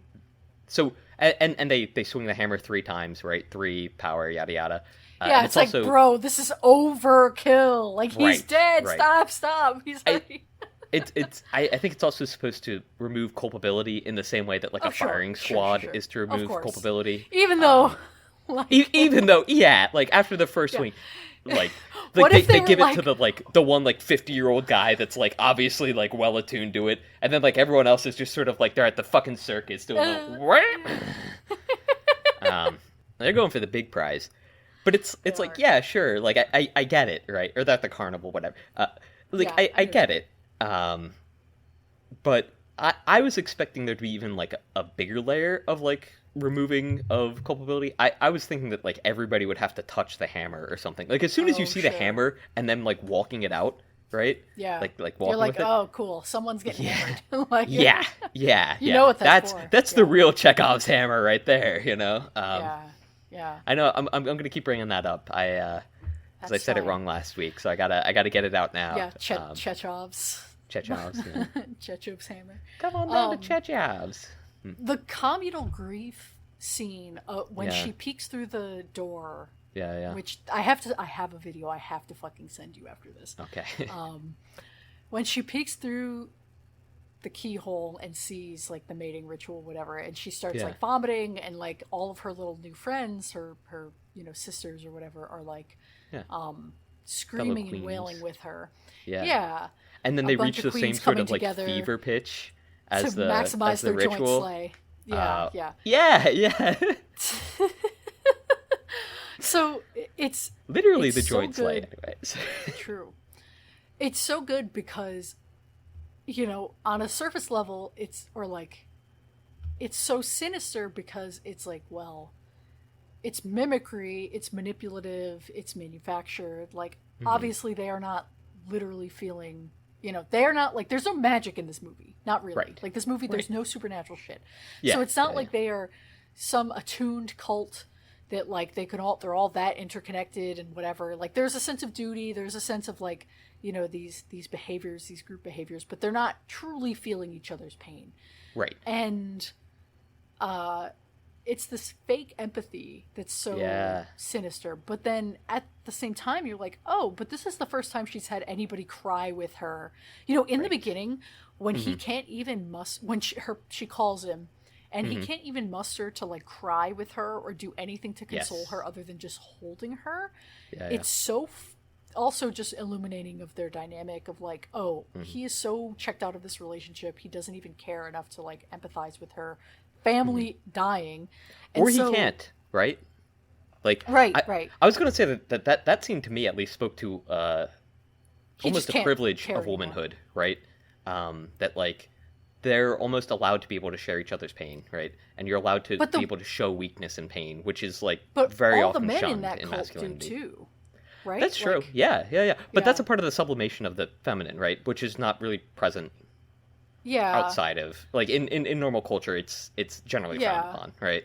Right, right. I guess in the beginning I just think of it more like, yeah, he is kind of like a douchebag, whatever, like Hmm. not enlightened man, but yeah, Well, I mean, I just take her it, friend straight up says like, "Oh well, he's just not being like, yeah, like he you're the should only one care. being emotionally Like, open, right? Like, right, right. just because he's not crying to you doesn't mean that he's not feeling Yeah, anything, right? yeah, Like he's right, still a human right, being. It's just he's right. not being emotionally vulnerable. Yeah, yeah. Yeah. Well, I take it as not even that he's choosing not to be vulnerable. I think he's just checked out. He doesn't care. Yeah. Maybe Well, I was yeah, just saying, like straight off the text of the film, right. like that's Sure. straight up said. Yeah. And But so the way that he acts throughout the whole film does sort of like reinforce that to a degree, right? Like they never even kiss. They never yeah, kiss in the wow, I movie. didn't think Yeah. about that. Even Pele kisses Yeah. her. Wow, Yeah. Yeah. Great so kiss. crazy. Yeah. Excellent Oh kiss. yeah. I want to see Yeah. that Yeah. shit The happen. two Yeah. the two Oh, yeah. hands. Oh man, hell Yeah. yeah. Yeah. Really Kind of hot. impassioned. Good stuff. Yeah. Yeah. Yeah. I see the appeal. But so when she's crying in that circle, it's Hmm. yeah. I mean, it's another kind of like hysterical, feminine, like villainous, whatever kind of thing, like crazy witchy women doing weird shit, kind of thing. Like it's partially that trope, but it is also just that she is finally given the chance to not feel isolated and like really feel Yeah. her feelings, her grief, her vulnerability, and like share them with people. And that's the moment that she's locked in. They got her, ladies Yeah. and gentlemen. We got him. Like We got in him. that scene. Yeah. Oh yeah. So the collective grief or the collective like screaming and wailing at the cliff scene, it's the same thing. It's all manufactured. Like Right. you Right. know, I mean, yeah, it's also like, as far as communities go, right? Like that's a very easy way to. I don't want to say fake bonds, but it's a way to no, like yeah, foster to force emotional them. dependence. Right. Yeah, it's Um, trauma bonding and like not to yeah. use a very overused term, but like truly like Yeah. forcing your community to all engage in like a very violent thing and like watch and feel it all together. Yeah, is Yeah. yeah scary. Because I mean, it's very as, cult like. right. And as much as the culpability is removed from the singular, right? It Yeah, also removes the identity from the singular, right? right. Because like Yeah. it's you live in one room, right? You Hmm. participate in like sex rituals together, right? You are together Yeah. your whole lives. Things are decided Hmm. for you by your elders, and they know best because they're Hmm. elders. Yada yada. And it's like all of these things just like layered upon each other. It's like all right, like sure, Of course, like these once you're people are in it, brainwashed. Yeah, right. Once you're in it, like yeah, how could you ever get out? And like even once you're outside and like in the like the yeah, quote unquote real world, I don't know, but like once you're in the world, right? Uh, yeah. there's no way that you could like view our world and be like, oh yeah, this is better for sure. Like yeah, like Oh, you having my think own so? separate Yeah, room, like being a person independent of those around yeah. me, right? Which and like these themes are actually really heavily represented in Neon Genesis Evangelion, name dropping.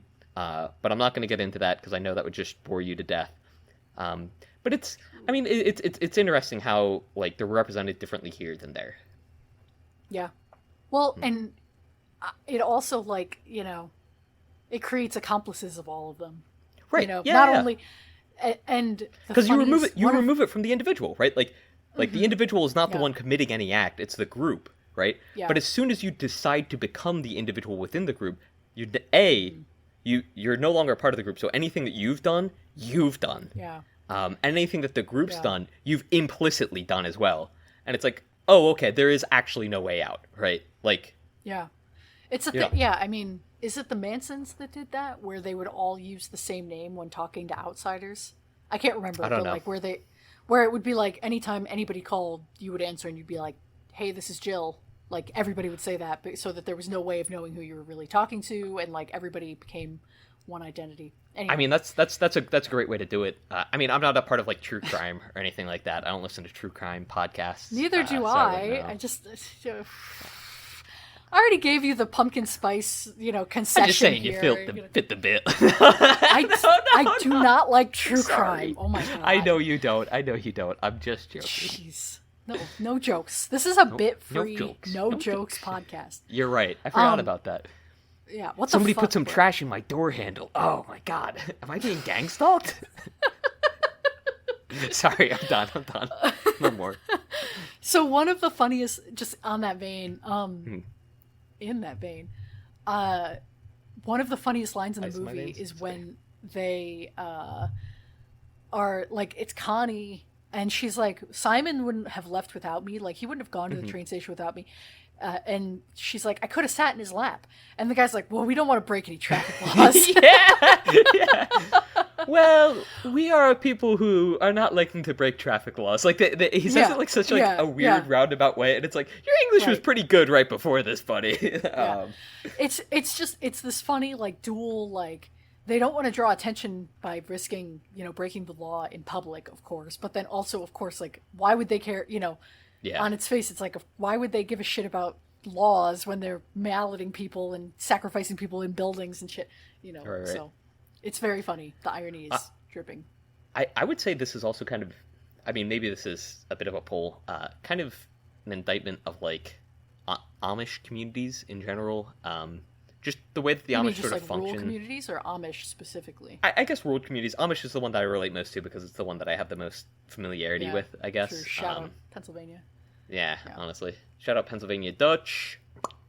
But yeah, like, just the way that they, like, will never accept outsiders. Like, you cannot join, technically. This leads to issues, specifically regarding the genetics of their lineage, yada yada. But the way that they treat, like, their dead, I don't know if you've heard this, but, like, if... No, I don't watch true crime. Nice. If... And I mean, I've only heard this. Maybe it's like, misinformation. Spread misinformation online. I am about to spread misinformation. I've heard that, like, I've heard of people in the Amish community dying from, I believe it was like a car hit someone, right? And they were like, oh, like, they would not press charges. They were like, we're not going to interact with the outside world like that, and they don't even acknowledge it within their community. It just becomes like they're just gone now. It's almost like they like don't really like honor their death to a degree. And I heard this from a Mennonite. Like if they die an unnatural death, or if they die like a death from like technology outside the community, right? Like an unnatural death, yeah. And I heard this from a Mennonite who was like fairly close to the Amish community, but I don't think they had a very high opinion of them. So that's probably skewing a bit of what I heard. But yeah, that was like a shock when I heard it. I was like, what do you mean? And he was like, yeah, they just don't really like honor it. And I was like, do they have like a funeral? And he's like, yeah, like they're buried, but like that's it. And I'm like, interesting. What are you talking about? And they're like, yeah, like they just sort of, life goes on with that. It's like really, really, I don't know, weird. But it brings up the point, like, how does this, like, the Harga culture specifically, address, because I assume 72 was chosen instead of 81 because not everyone gets to 81, right? In terms of, like, when their life cycle ends. How do you address, like, an unnatural death within that cycle? How do you address the death of somebody who has left the community coming back, right? And that's also, like, a very Amish tradition, leaving the community and then coming back later after, like, experiencing the outside world. Yeah. I imagine that the unnatural or like early deaths are probably treated as tragedies, because it's a member of the group has perished and whatnot. Obviously, there's probably a bit more of an acceptance, right? Because like, oh, you're just reborn, right? But but there's kind of maybe like a but does that like break the cycle? Yeah, right. It's sort of like, all right, because there's not a baby prepared. Right. Do they have to like quickly prepare one? They're like, get in there, get one of these outsiders in. Yeah. Yeah, I don't know. It's interesting to think of. Eventually, they're all going to get pissed on by, you know, Mark. But I better be pissed on than pissed off. You feel me? But yeah, I don't know. I guess that's sort of like. I feel like I'd much rather be pissed off than pissed on. We've got different I feel like priorities. I'd get pissed off to not be pissed on. Yeah, but I don't know. That's very far outside of. It was just something that I thought of while watching the movie. It wasn't not relevant, I guess. Yeah.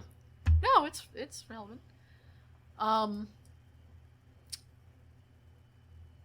Anything else that you want to talk about? I mean, I have a couple notes, but of just like things I wanted to mention, but no, I think that's pretty much it for me. I mean, like I said, I really enjoyed this movie, like kind of even more so than Hereditary. Sure. I was definitely expecting more of like a horror film, but yeah, I mean, you hit the nail on the head earlier, right? It's definitely more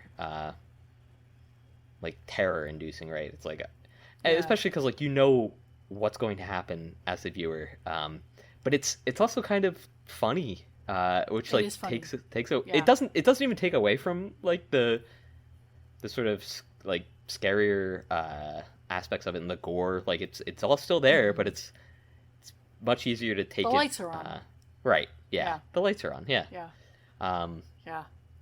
And Christian, when he's running around naked, hilarious scene. I know maybe it's not supposed to be, but no, I think it's supposed to make you uncomfortably laugh because like a lot of horror movies with a naked woman running around in terror. True. And so I think the subversion of that's kind of what I'm getting at with like, you know, the way men like are objectified specifically in like folk horror. Mm-hmm. It's like, you know, it's turning it on its head because it's like, well, he's being objectified in the context of the story, but like obviously the audience is not like the camera is not objectifying him. It's not like focusing in on his ass or like, you know, it's like, whereas a horror movie, you know, in the same kind of like whatever situation would very much like, you know, peep on whatever woman, you know, there's a whole like Italian horror is like all about that. And so I think it's supposed to make you laugh kind of uncomfortably in that way. You know, it's the same as like the Hereditary, you know, like old people smiling and being naked. It's like supposed to make you laugh uncomfortably. Ari Aster loves his naked old people. He does. He loves full frontal. Yeah, oh yeah. He does a lot of it. I could do without, but I'm like, oh, are we using women's bodies for shock and like grotesquerie? I'm over that. I didn't really see it as grotesquerie. I mean, definitely shock, but when they open the doors and like it's like all of them sort of lined up, I was like, oh, like no one could have worn robes at all. Like I don't know. No. Like would that have detracted from the scene? Whoa. Right? Like oh sure. Even like it's a light robe, right, or like a negligee. Like would that really they ain't like? Got that out there. You're right. They're in the in the hearth. They don't got those. Yeah. Yeah. Whoa. Yeah. I don't know. Yeah, I also wanted to touch on, you mentioned how, like, there is nothing supernatural here, which I think is great. It really drives home that, like, hey, like, these are just, like, real people doing real things, and, like, that's it, right? It could happen to you, is how... You! I can't wait to put the little fucking marimba sounds in. It's going to be so much fun. Doom, doom, doom. Anyway. Save it for the outro. Yeah. I want to compare this to another movie, Children of the Corn, which also features a cult, and it's folk horror, yeah, of a slightly different genre, but of a slightly different genre, very folk horror, very much so about like the sowing, the reaping, yada yada, more about sort of like, I mean, weird that there were kids in it. I don't know. I watched that movie a while ago, but the thing that ruined that movie for me is that at the end, it's like that guy actually is a demon, like. Malachi. Yeah, like I was watching the whole thing. I was like, "Oh, this guy's not a demon, right? Like he has no supernatural powers." Yeah, he's a and then it gets to the end, and he does, and I was like, "Oh."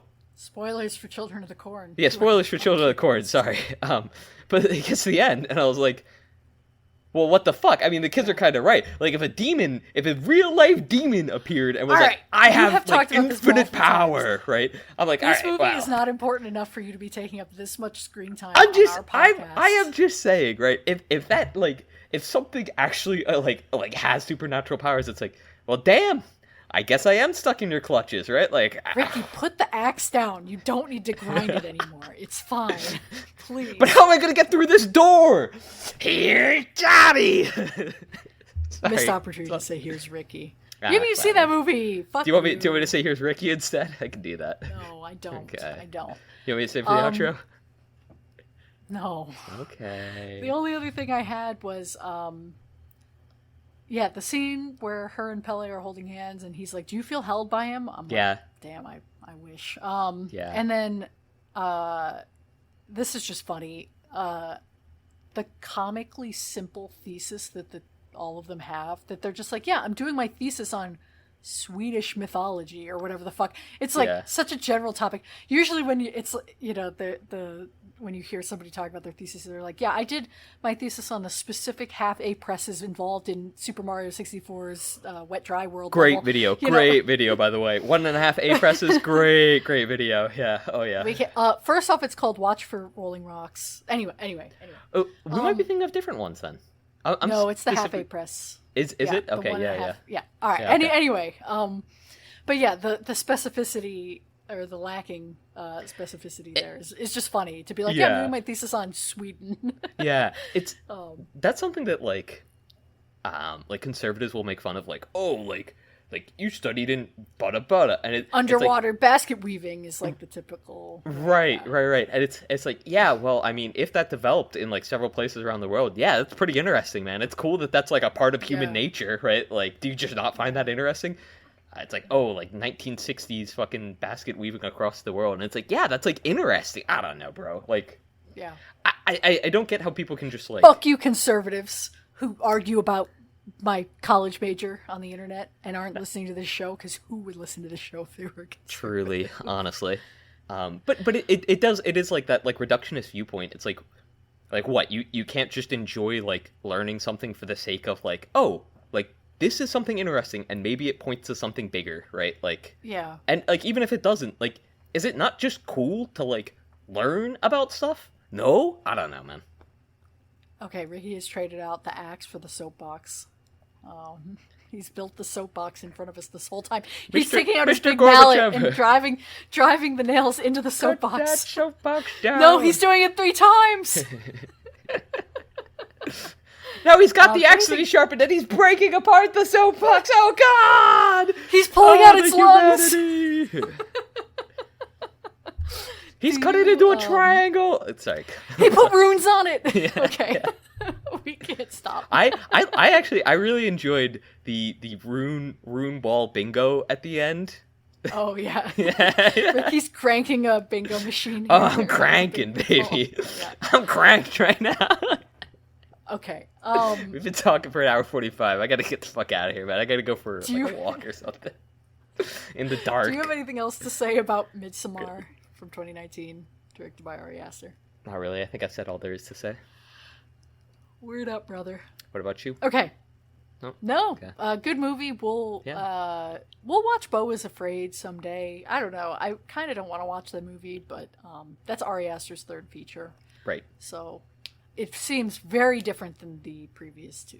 So we'll see. Interesting. I'm down for it. Maybe someday. But maybe someday. Not next week. Are you really gonna give me a magic conch line? Another SpongeBob. Yeah. Well, I've got the conch, so you know.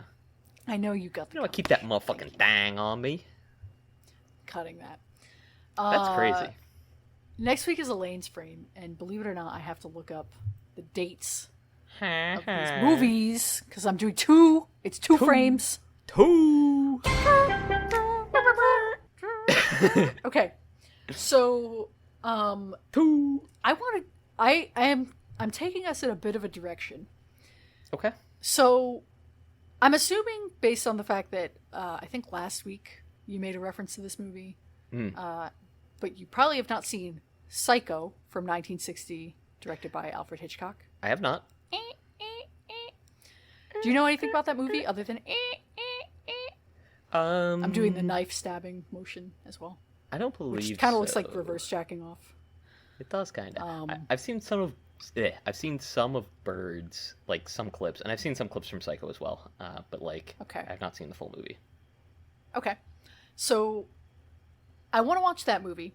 Mm-hmm. However, I have seen that movie, not in a while, but I also want to watch the remake called Psycho from 1998, directed by Gus Van Sant. So, Gus Van Sant did Good Will Hunting.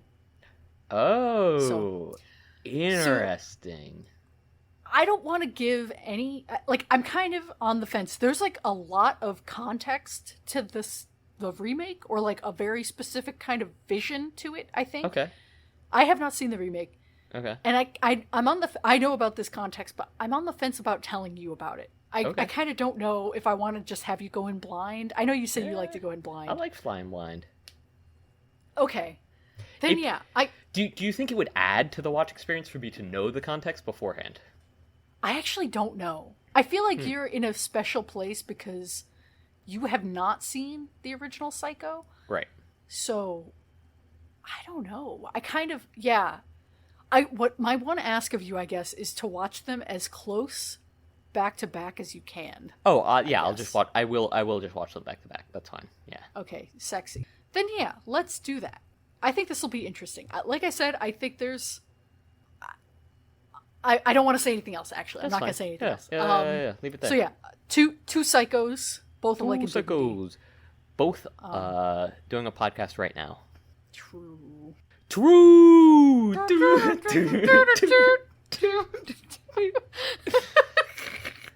Are we the funniest, or are we the funniest people alive? Are we so funny? Cut that, Jesus Christ. The best episode we've ever done? Cut that. Is the RSS feed just like fucking spiking with listens right now? Are we getting YouTube partner? When is our silver play button coming in the mail? Because I've been waiting. I'm seeing Joe Rogan is inviting us to join his podcast network. I'm getting a call from him right now. Sorry, Joe. I'm in the middle of a pod. I'll have to call you back. Call her daddy is calling me right now. We got to get on CHD. We got to get on CHD right now. Absolutely not. Okay. All right, is that it? Next week. No, next week, I want to watch Psycho from 1960, directed by Alfred Hitchcock. And then immediately after, Psycho from 1998. Directed by Gus Van Sant. I think this is going to be fun. Spooky movies. It'll be a very interesting conversation. I'm going to just say, go in with an open mind. That's all. Just go in like big open mind to this conversation. You don't know how open this mind's going to fucking be. All right, bro? It's going to be so open, it's going to have your brains fall out. Got him! Yeah, I got him. He's fucking. He can't even respond. I'm trying to make a mallet joke about it, and it's not coming to me, but it's there somewhere, right? You know. When everything looks like a nail, you got a hammer. I said that backwards. Okay, all right. We're getting close. Put that one back in the oven. I'm not done cooking. Clearly. Yeah. Needs a few more minutes. All right. You want to sign off here? Okay. This has been We Wanna Watch. Oh, boo! You! Doom, doom, doom, doom, doom, doom, doom, doom, doom, doom, doom, doom. Soldier Boy, really? Oh, watch me crack this, watch me. Oh, watch me crack this. I'm stopping recording. No, I need you. Soldier Boy, I've been it. Why me crack it? Why me roll? Why me crack that Soldier Boy? That Superman? That now why me you crack that Soldier? Now why me you crack that Soldier? Now why me you crack that Soldier? Now why me you crack that Soldier? Now what? Soldier Boy, I've been it.